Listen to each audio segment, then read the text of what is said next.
if you rob them, you could save the animal, but not let them profit off of it? Get the gloves. Hello everyone, and welcome back to Scooping Poop with Vivian. My name is Vivian Tao, and this is a channel where I help educate you on exotic animals. If you like what my channel is about, then be sure to click the subscribe button. On a side note, I hate the way I look today. My entire night was filled with fever dreams about ferrets, so the makeup is literally melting off my face, and I cannot pull off red.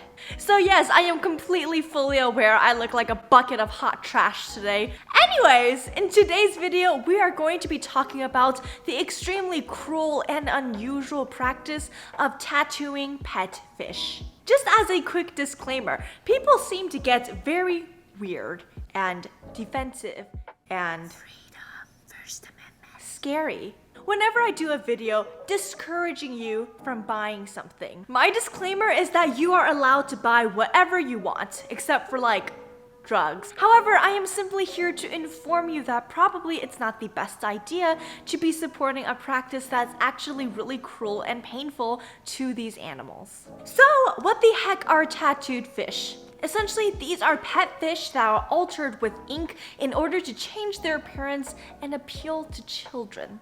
I mean, I guess you could buy them as an adult as well, but seriously, like, who else would buy these except for children? Like, what is that even supposed to be? A quick note, glowfish do not fall under this category. Glowfish are genetically altered to have bioluminescence, while tattooed fish are physically altered to look the way they are. Some of the most common species of tattooed fish include mollies, parrotfish, and even African clawed frogs, which aren't a fish, but they live in the same category. All of the methods used in order to alter and dye these animals are extremely cruel, and not to mention that the colors usually fade after a couple of weeks. You're probably asking, how the hell do people tattoo a fish? And honestly, I had the exact same question. I was going online and just like searching up how to tattoo your fish, and I came across some very disturbing things. So there are a couple of methods used, and one of them is the injection method. A fish is taken out of water and they are injected with ink. It goes directly into their bloodstream and it ends up with a design like this. Another method that's even more sinister in my opinion is the laser method.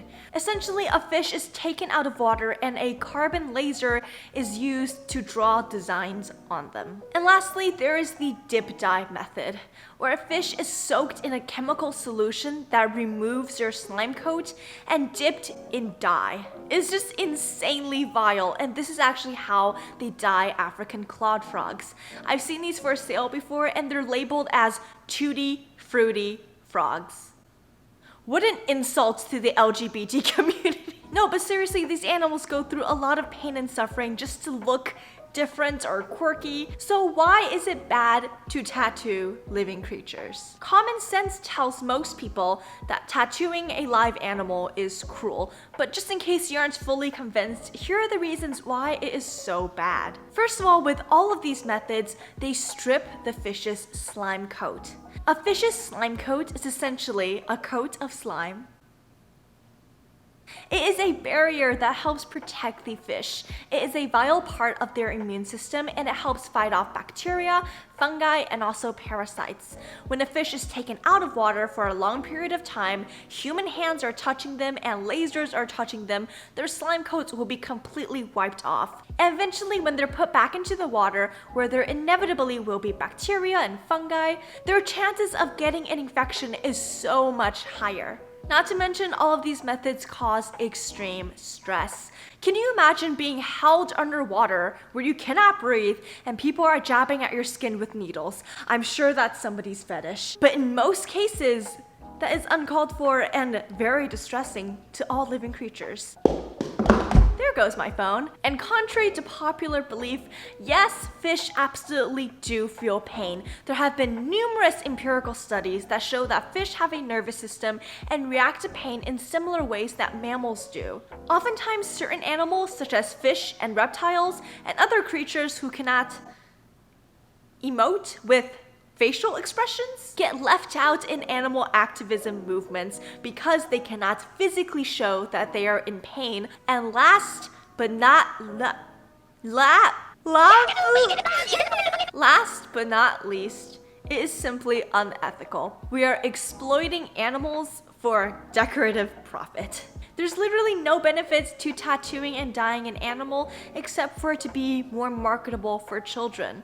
Now, there's a difference between buying an animal because you think they look pretty, such as, for example, buying a specific morph of ball python because you think they look cool.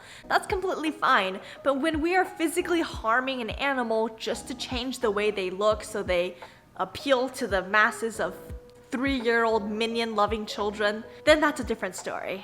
So you're probably wondering, what can you do to help stop this cruel practice? The easiest thing you can do is to simply not buy them. We need to boycott these cruel practices so that people will see that nobody will benefit from this. If you see a tattooed fish and you feel sorry for them and you buy them to rescue them, essentially another fish is simply going to take its place and it's never going to end.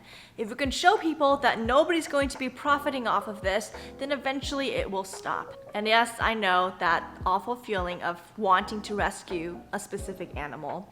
I have a loophole. If you rob them, you could save the animal, but not let them profit off of it? Am I encouraging crime in front of my young and impressionable audience? Yes, I am. Just remember, fish are valid pets with complex personalities and really amazing social structures, not to mention very long lifespans. Goldfish, for example, can live over 20 years. Blood parrots can live over 10. I don't understand why we justify abusive and cruel practices towards pet fish when they have either the same or even longer lifespans than your pet dog or cat. And that leads me to the question of the day. I don't do questions of the day. I just ran out of talking points. So I want you guys to comment down below, what is your favorite species of fish? My favorites are simply fish. I mean, something about them just really capture my heart. And so I want you guys to let me know what is your favorite species. Also, make sure you follow me on Instagram at Scooping Poop. We're almost to 1,000 followers and that is just yay! Make sure to actually click the like button if you enjoyed this video, and please subscribe for more contents. We made it to 3,500 a couple days ago, and just thank you. Anyways guys, I'll see you in the next video I make. Bye! I know I don't wear false lashes a lot on camera, mostly because I think they're annoying, but these are really cool because watch. You can take them off. See the difference? This is Asian, this is Western, and you can put them back on because you're magnetic.